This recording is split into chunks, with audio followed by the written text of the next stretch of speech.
Assalamualaikum warahmatullahi wabarakatuh. Jumpa lagi dalam pembelajaran IPS di MTS Aljayani. Untuk berikutnya, mari kita simak video berikut ini.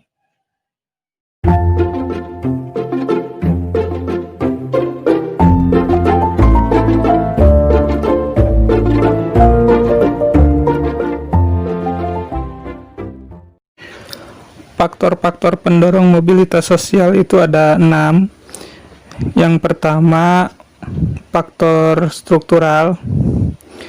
Di Indonesia pasca kemerdekaan, faktor ini sangat terbuka.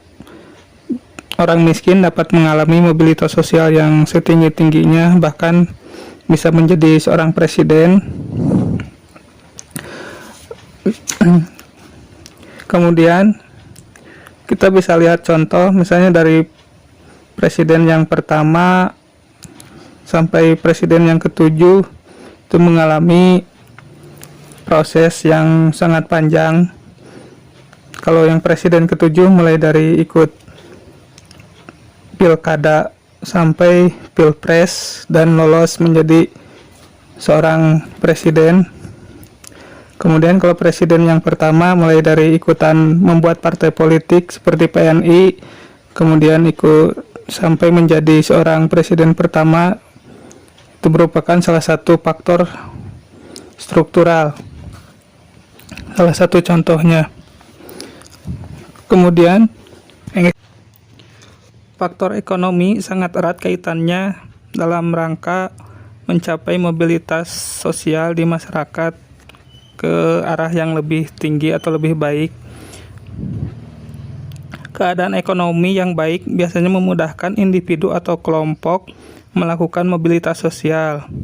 Hal ini bisa diperhatikan dalam fenomena masyarakat di sekeliling kita.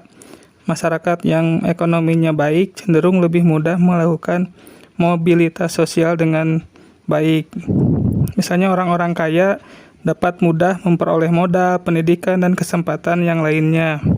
Hal ini tentu berbeda dengan masyarakat yang mengalami ekonominya yang sulit, bahkan untuk memenuhi kebutuhan dasarnya saja tidak mudah.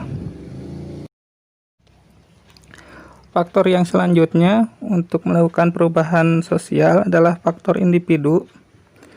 Ini sangat erat kaitannya kalau dalam bahasa Inggrisnya need for achievement, atau keinginan untuk berprestasi atau keinginan untuk meraih sesuatu yang lebih. Ini faktor individu lah yang kuat atau dorongan dari internal setiap orang untuk melakukan perubahan. Kalau dalam bahasa agamanya, innallaha la yughayyiru ma biqaumin hatta yughayyiru ma bi anfusihim. Jadi Tuhan itu tidak akan merubah suatu kaum kalau kaum itu tidak merubah diri mereka sendiri.